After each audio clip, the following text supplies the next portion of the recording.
오늘 우리가 함께 살펴볼 하나님의 말씀은 베드로전서 1장 22절부터 25절까지입니다. 우리 천천히 함께 읽겠습니다. 너희가 진리를 순종함으로 너희 영혼을 깨끗하게 하여 거짓이 없이 형제를 사랑하기에 이르렀으니 마음으로 뜨겁게 서로 사랑하라. 너희가 거듭난 것은 썩어질 씨로 된 것이 아니요 썩지 아니할 씨로 된 것이니 살아있고 항상 있는 하나님의 말씀으로 되었느니라. 그러므로 모든 육체는 풀과 같고 그 모든 영광은 풀의 꽃과 같으니 풀은 마르고 꽃은 떨어지되 오직 주의 말씀은 세세토록 있도다 하였으니 너희에게 전한 복음이 곧 이 말씀이니라. 아멘. 지난 시간에는 이 편지를 받았던 성도들이 경험했던 아주 놀라운 사건에 대해서 생각을 해 보았습니다. 그건 뭐였냐면은 대속함을 받았다고 하는 겁니다. 이 성도들이 지금 옛날에 어떤 상태를 가지고 있었는데 그 상태로부터 건짐을 받은 것이죠. 그래 이제는 새로운 상태로에서 살게 된 것을 말해주는 겁니다. 자, 그들은 어떤 사람들이었습니까? 조상대로 18절에 보시면 조상이 물려준 헛된 행실을 하고 있었습니다. 음란과 정욕과 술 취함과 방탕과 향락과 우상숭배에 베드로전서 4장의 내용을 보면 그런 것에 빠져 살고 있었던 것입니다. 그들은 태어날 때부터 참되시고 영원하신 하나님을 몰랐습니다. 그러니까 깨어진 관계 속에서 살았습니다. 하나님을 어떻게 섬겨야 되는 것인지 전혀 모르는 것이죠. 그러니까 우상 숭배를 하는 거예요.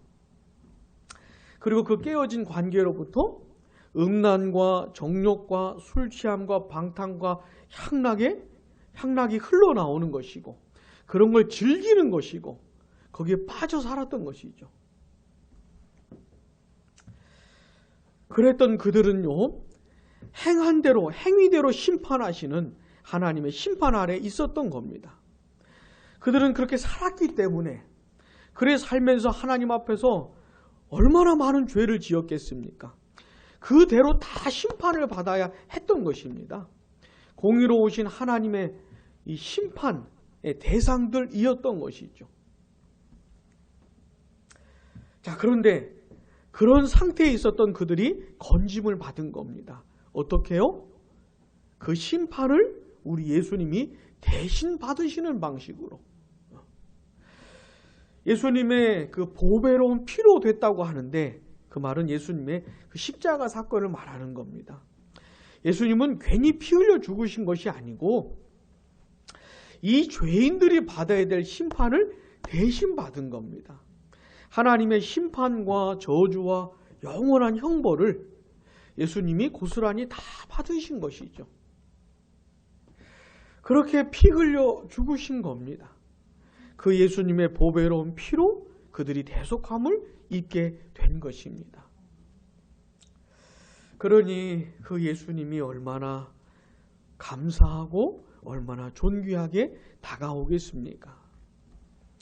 그래 이렇게 대속함을 받은 이 성도들은 이제는 더 이상 음란과 정욕과 술 취함과 방탕과 향락과 우상숭배에 빠져 살지 않는 걸 원하는 것이에요. 옛날에 살던 그 삶을 혐오하는 겁니다. 너무너무 싫어하는 것이고 다시는 그렇게 살고 싶지 않은 진실한 열망이 생긴 것이에요. 그런 새로운 정서를 하나님께서 주신 겁니다. 이들을 건져주시면서 새로운 열망과 새로운 정서를 허락해 주신 거예요. 이제는 하나님의 뜻대로 살고 싶은 거죠. 하나님을 따라 거룩하게 살고 싶은 겁니다. 이들이 그렇게 대속함을 입은 것이에요. 자, 오늘 우리가 함께 읽은 이 본문에도요, 이 편지를 받았던 성도들이 경험한 아주 놀라운 사건들에 대해서 말을 해주고 있습니다. 먼저 이 사람들은요, 그 영혼이 깨끗해졌어요. 22절 상반절을 우리 한번 같이 읽어보겠습니다. 너희가 진리를 순종함으로 너희 영혼을 깨끗하게 하여. 아멘. 깨끗하게 했다 이런 표현은 죄 용서와 관련돼서 쓰는 겁니다. 깨끗하게 죄 용서 받았다 이런 말인 것이에요. 자, 한번 생각을 해보셔요. 그리스도의 피로 죄 사함을 받기 전에 이 사람들이 어떻게 살았을지를 한번 생각해 보셔요. 태어날 때부터 부패한 본성을 가지고 태어났습니다. 음란과 정욕과 술 취함과 향락과 방탕, 우상 숭배 이런 거를 즐기고 싶은 본성을 갖고 태어난 것이에요. 그리고 태어나서 살아가는데 다른 사람들도 다 그렇게 사는 겁니다. 그걸 또 본받아서 이렇게 즐기면서 산 것이죠. 그러면서 그렇게 살면서 하나님 앞에서 얼마나 죄가 많겠어요. 얼마나. 그런데 그 모든 죄를, 그 더러운 죄를 완전히 용서받은 겁니다. 깨끗하게 씻김을 받은 것이에요. 깨끗하게 정결하게 된 겁니다. 이게 얼마나 큰 은혜입니까? 이 세상에는 사람의 죄를 이렇게 깨끗하게 씻겨줄 만한 그 어떤 종교가 없어요.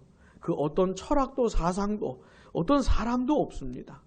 오직 우리 예수님을 통해서만, 복음을 통해서만 완전한 죄사함을 받는 것인데 이 성도들이 바로 그런 은혜를 얻은 겁니다. 자, 그런데 어떻게 깨끗해진 겁니까? 22절 앞부분에 보시면 진리를 순종함으로.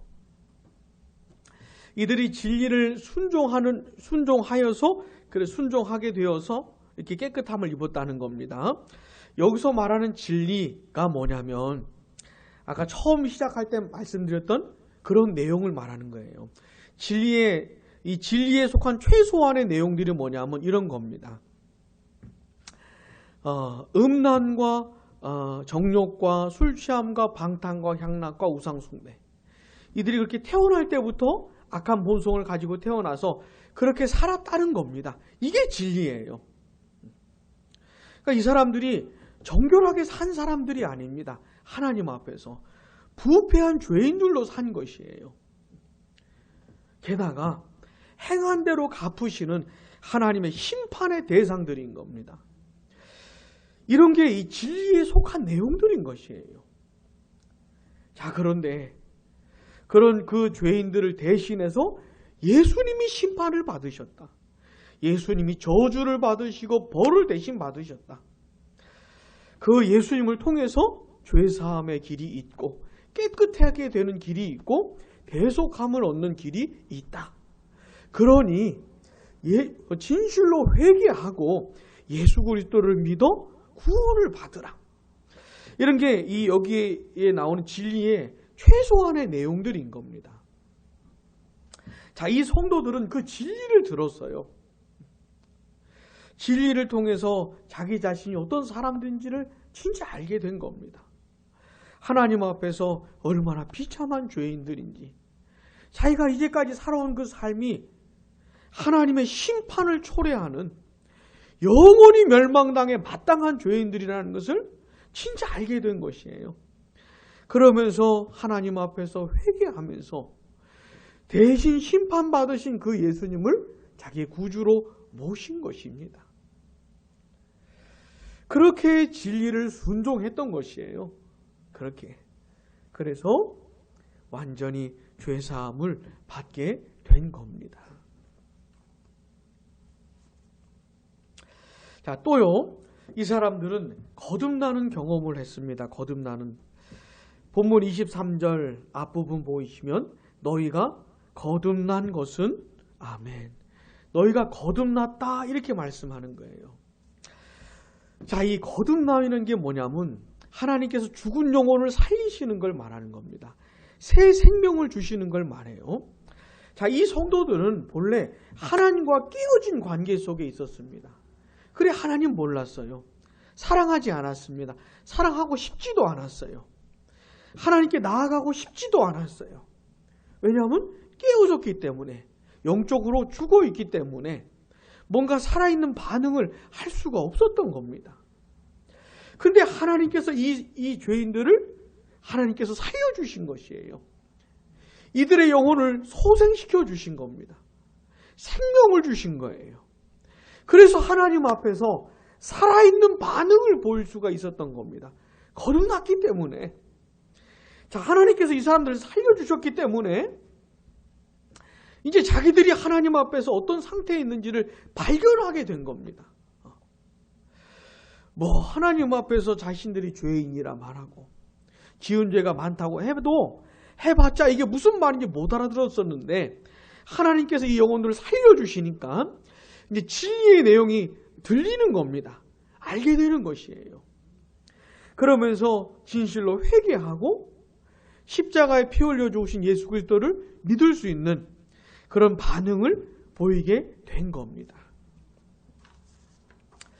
이게 얼마나 큰 은혜인지 몰라요. 그러니까 절대로 어떤 사람, 어떤 죄인도 스스로 예수님을 믿을 수가 없어요. 지금 너무너무 비참한 상태에 있습니다. 태어날 때부터 부패한 본성을 가지고 태어나서 살아있는 내내 죄를 지으면서 산 거예요. 완전히 죄덩어리입니다. 죄덩어리예요. 죄밖에 없어요. 그러니 행한 대로 갚으시는 하나님의 심판밖에 받을 게 없지요. 영원한 형벌밖에 받을 게 없는 것이에요. 지금 현재 그런 상태를 가지고 있는데도 불구하고 스스로는 자기가 그런 죄인인지 알 수도 없고, 자기가 그렇게 하나님의 심판을 받을 사람이라는 걸 알지도 못하고, 또 이런 상태로부터 벗어날 수도 없고, 그러니까 완전 불능의 상태, 너무너무 비참한 상태에 있는 것입니다. 근데 그런 죄인들을 하나님이 살려주시는 거예요. 그런 죄인들에게 하나님께서 생명을 주시는 겁니다. 그 영혼을 살려주시는 거예요. 그래서 이제 자기 자신의 상태도 발견하고 회개도 하고 예수님을 믿기도 하는 이런 반응을 보일 수가 있게 된 것이죠. 그러니까 어떤 사람이 진짜 회개하고 예수를 믿었다면 이건 하나님께서 거듭나게 해주신 사람이라는 증거가 되는 겁니다. 하나님이 살려주시지 않으시면은 그런 반응을 보일 수가 없는 것이에요.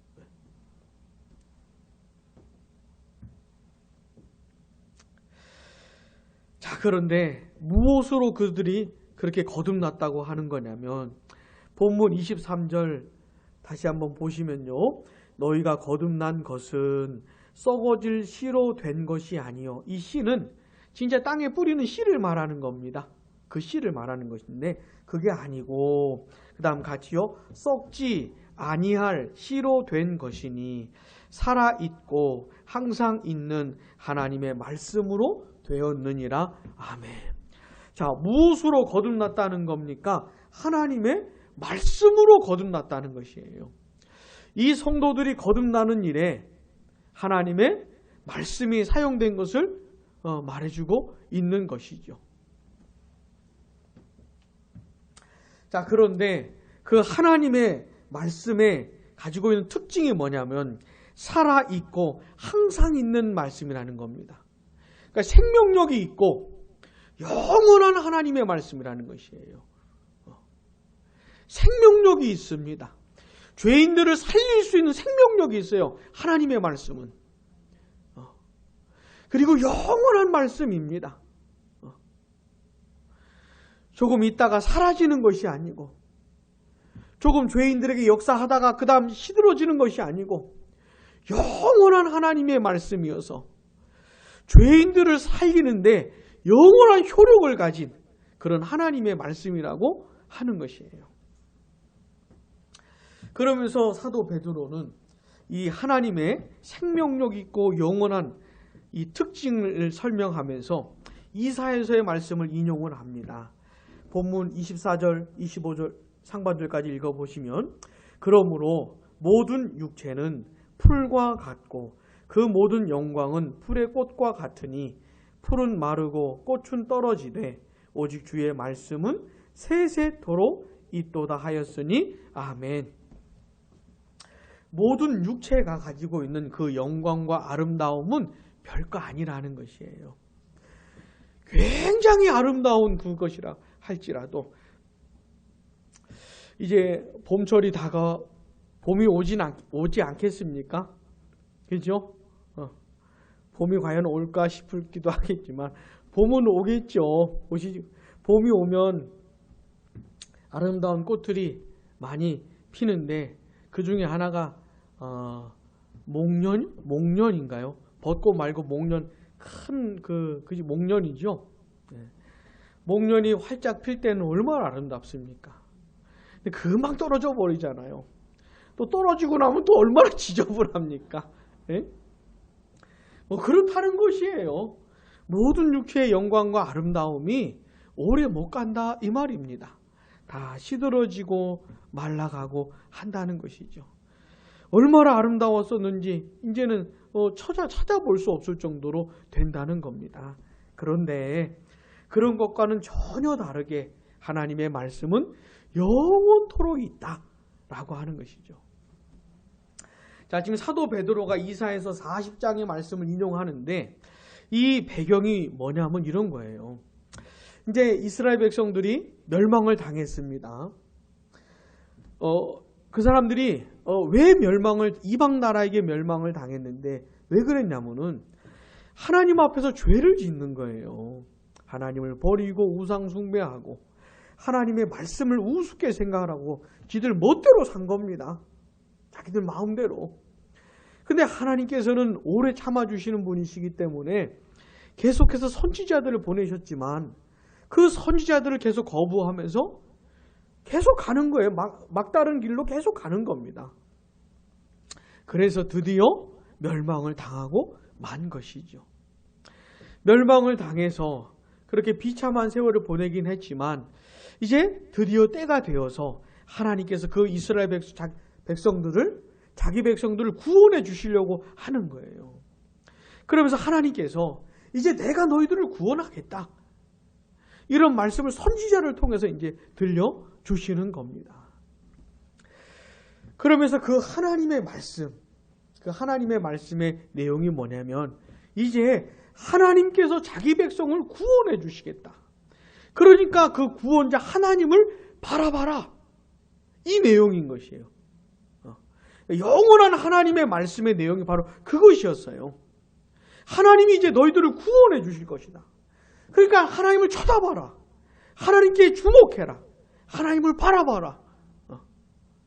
라고 하는 내용을 들려주신 겁니다.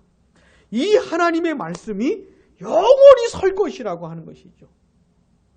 풀과 꽃의 아름다움과 영광은 금방 시들지만 그런 것과는 달리 영원한 하나님의 말씀을 있으니까 듣고 그 말씀대로 하나님을 바라보라고 하는 것이에요.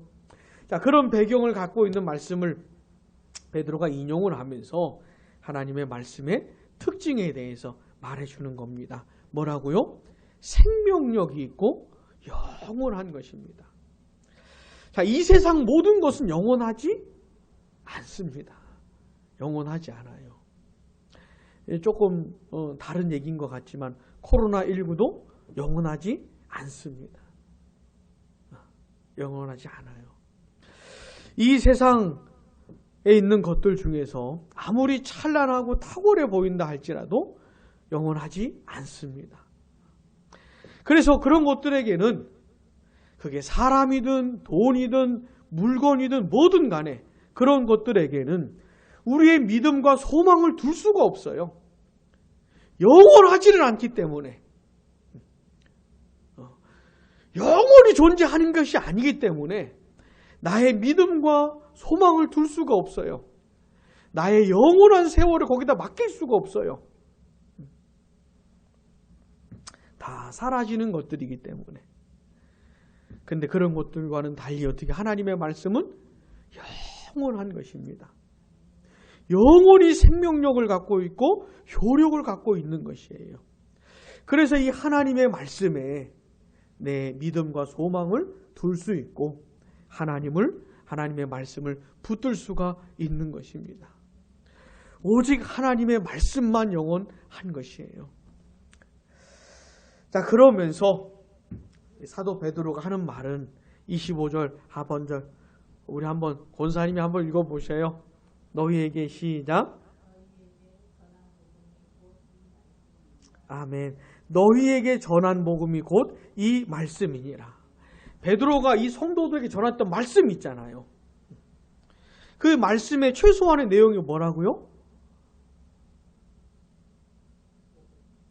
그 복음이 갖고 있는 최소한의 내용이 뭐냐면 그들이 과거에 어떻게 살았는지, 어떤 상태에 있었고, 그래서 하나님의 심판을 받아야만 하고, 근데 예수님이 대신 받으시면서 구원해 주셨고, 그러니까 그 예수님을 믿고 구원을 받으라. 이걸 전했던 것이에요. 이게 영원한 말씀을 최소한의 내용인 겁니다. 이 말씀을 전했고 그 말씀을 들었던 이 성도들에게 거듭남의 역사가 일어났다라고 하는 것이죠. 자, 그러니까 이 거듭남의 역사는 참 신비로운 역사입니다. 신비로운 역사예요. 오직 하나님이 행하시는 하나님의 절대 주권을 따르는 그런 역사입니다. 그러니까 언제 거듭나는지도 알 수가 없는 그런 거예요. 다만 영원하신 하나님의 말씀을 전하고 그 말씀을 듣는 중에 거듭나는 역사가 일어난다는 것이에요. 자, 말씀을 전하는 자가 거듭나게 하는 것도 아닙니다. 말씀을 듣는 사람이 거듭나고 싶다고 해서 되는 것도 아닙니다. 아니면 거듭나기 싫다고 그래가지고 거듭 안 나는 것도 아니에요.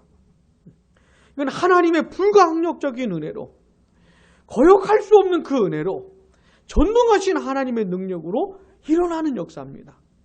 그러니까 하나님의 영원하신 말씀을 전하는 것이 일단 중요한 것이에요. 그리고 영원하신 하나님의 말씀을 듣는 게 중요한 겁니다. 그러는 중에 거듭나는 역사가 하나님에 의해서 일어나는 것이죠. 영혼들이 살아나는 겁니다. 그리고는 영원한 하나님의 말씀의 내용들이 깨달아지는 것이에요. 이 하나님의 말씀은 생명력이 있기 때문에 이게 한번 깨달아지기 시작하면은 사람이 감당할 수가 없습니다. 옛날에는 자기가 죄인인지 알지를 못했기 때문에 그러면서도 그냥 마음껏 산 것이에요. 죄 지으면서. 근데 하나님의 말씀으로 자기가 죄인인 것을 알게 되면 이게 너무너무 괴롭게 다가오는 겁니다. 자기가 수십 년을 어떻게 살았는지를 이게 너무너무 큰 아픔으로 다가오는 것이에요. 그러면서 진실로 회개하고 이제는 그렇게 살고 싶지 않고 진짜 거룩하게 살고 싶은 겁니다. 그렇다고 해서 완벽하게 살지는 못해도 진실한 마음의 변화가 생기는 것이에요. 이게 영원하신 하나님의 말씀을 듣다가 거듭나는 사람들에게 일어나는 엄청난 변화인 겁니다. 이제는 감당이 안 되는 것이에요. 이게 이제 이런 걸 거듭나는 것이라고 말을 하는 것이죠.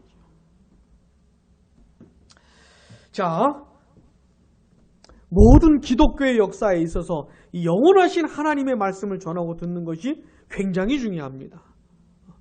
굉장히 중요한 것이에요. 왜냐하면 하나님은 이 말씀으로 역사하시기 때문에 천국의 역사는 하나님의 말씀이 선포되는 자리에서 일어나는 것이기 때문에 이게 굉장히 중요한 겁니다. 자, 이 베드로전서를 받았던 성도들은 영원하신 하나님의 말씀 때문에 거듭나게 된 것이고 주 예수 그리스도를 믿어 구원을 받게 된 겁니다. 자, 근데 그것으로 끝난 게 아니고 그렇게 구원받은 성도들을 하나로 모아주신 거예요. 그리고 교회가 되게 하신 것이죠. 교회가. 그러면서 교회로 하나로 묶어주셔서 그들이 서로 사랑하게 만드신 겁니다. 자, 본문 22절 하반절 보시면 너희 영혼을 깨끗하게 하여 그 다음 같이요 거짓이 없이 형제를 사랑하기에 이르렀으니 아멘. 진실로 형제를 사랑하게 됐다 이 말입니다. 자, 진짜 거듭나고 회심한 사람들은 마음에 특별한 특별한 변화가 생기는데, 첫 번째는 하나님을 사랑하는 마음이 생겨요. 자기를 구원해 주신. 또 하나는 나 말고 또 다른 구원받은 사람들 있잖아요.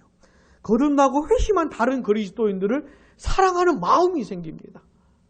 마치 주님이 나를 사랑하신 것처럼 내가 다른 그리스도인들을 서로 사랑하는 일이 벌어지는 것이에요. 그래 우리 하나님께서는 그렇게 구원하신 사람들을 하나로 모으셔서 교회가 되게 하시고 서로 사랑하게 만드시는 겁니다. 그러니까 교회는 서로 사랑하는 것이 있는지가 굉장히 중요한 것이에요. 이게 생명처럼 중요한 겁니다. 마치 거듭나고 회심한 것이 시작이라면 결국은 서로 사랑하게 만드시려고 한 것처럼 그렇게 되는 것이에요. 자, 거듭나고 회심한 것은 시작입니다. 그리고 나서 자기 혼자 신앙생활 잘하면 되는 게 아니고 결국은 교회로 모여서 어떻게 해요? 서로 사랑하게 되어야 하는 것이에요. 자, 근데 하나님의 은혜로 일단 그렇게 해주신 겁니다. 교회가 되게 하시고 서로 사랑하게 해주신 거예요. 그런 사람들에게 뭐라고 권면합니까? 그 다음 같이요. 마음으로 뜨겁게 서로 사랑하라. 자, 그렇게 한 교회로 모였으면 뜨겁게 사랑하라는 겁니다. 그러니까 교회가 사랑이 식는 건 굉장히 심각한 것이에요.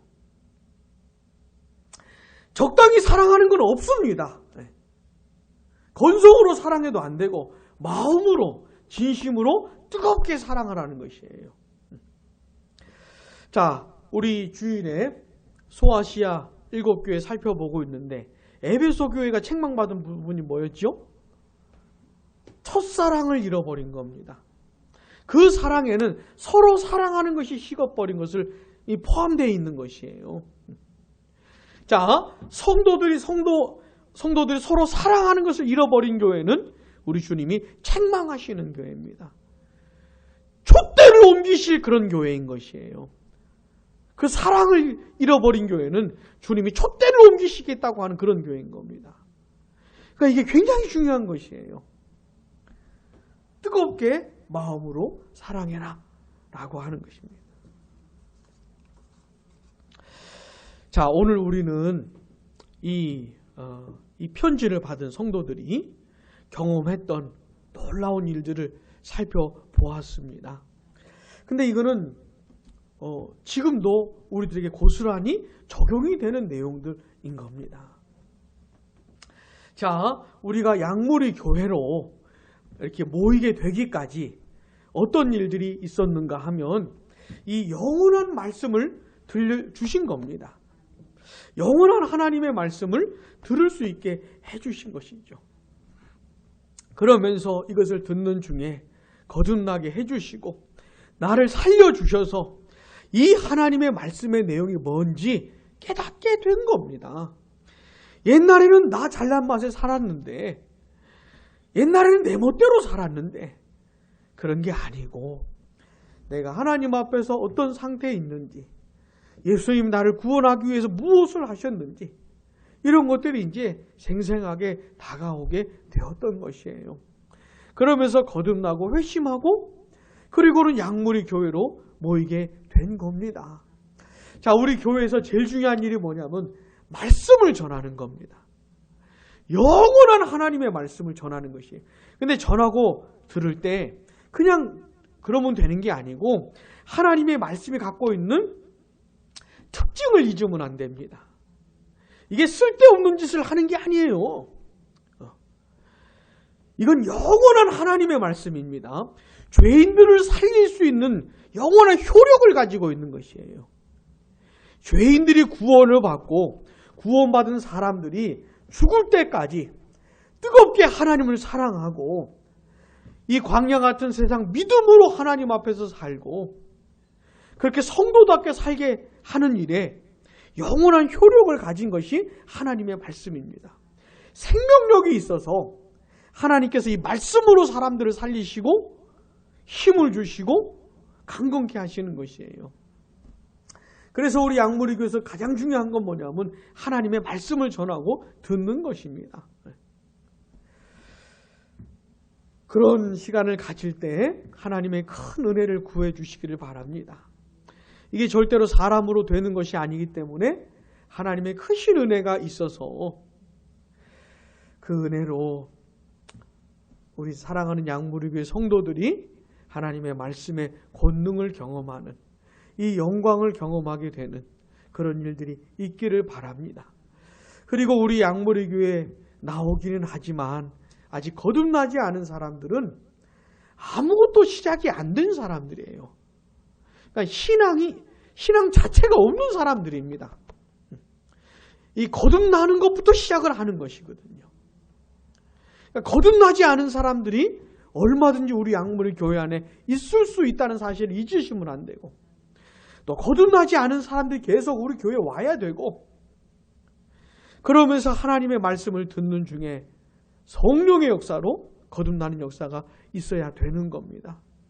이 은혜를 하나님께서 베풀어 주시라고, 그리고 이미 거듭나고 구원받은 사람들에게도 이 하나님의 말씀의 역사가 일어나서 그들이 회복되고 강건케 되어지고 장성한 분량에 이르는 그런 역사도 있어야 되는 겁니다. 자, 그러면서 결국은 어떻게 해요? 우리가 서로 사랑하는 데까지 이르러야 하는 겁니다. 이거는 굉장히 힘든 것이에요. 서로 사랑하는 일은 이건 굉장히 힘든 것입니다. 식은 죽 먹기가 절대로 아닙니다. 절대로 아니에요. 나 같은 죄를 용서해 주신 하나님의 은혜, 나 같은 죄를 받아주신 하나님의 은혜를, 이거를 알지를 못하면 절대로 사랑할 수가 없습니다. 특별히 내 마음을 거스르고 내 마음을 아프게 하는 사람, 나를 힘들게 하는 사람을 어떻게 용서하고 어떻게 사랑해요? 이걸 내 힘으로 어떻게 해요? 다만 한 가지 방법이 있다면, 내가 용서받은 그 은혜를 절절히 알고 내가 하나님 앞에서 어떤 죄인이었는지, 내가 하나님의 마음을 얼마나 아프게 했는지를, 이거를 절절하게 알게 되고 그런 나를 용서해 주셨다는 하나님의 사랑을 깨닫게 될 때, 그때 이제 조금 사랑할 수가 있는 것이에요. 그러니까 서로 사랑하는 교회는 굉장히 탁월한 교회인 겁니다. 그 멤버들이 훌륭해서 사랑하는 게 아닙니다. 멤버들이 훌륭한 교회는 절대로 없습니다. 모든 교회 멤버들이 훌륭하고 아름다워서 서로 사랑하는 교회는 정말 하나도 없습니다. 그저 하나님의 은혜를 깨달아 가면서 이거를 실천해 가는 것이죠. 1만 달란트 탕감받은 죄인이 100데나리온 빚진 죄인을 용서하고 사랑해주는 훈련을 해가는 것이죠. 그래, 그 하나님의 말씀, 하나님의 사랑으로 충만한 교회가 서로 사랑할 수 있는 것이에요. 서로 사랑할 수. 부디 우리 양무리 교회 안에서 이 하나님의 말씀의 역사와 그 사랑의 역사가 풍성하게 있게 되기를 기도해 주시기를 바랍니다. 기도하겠습니다.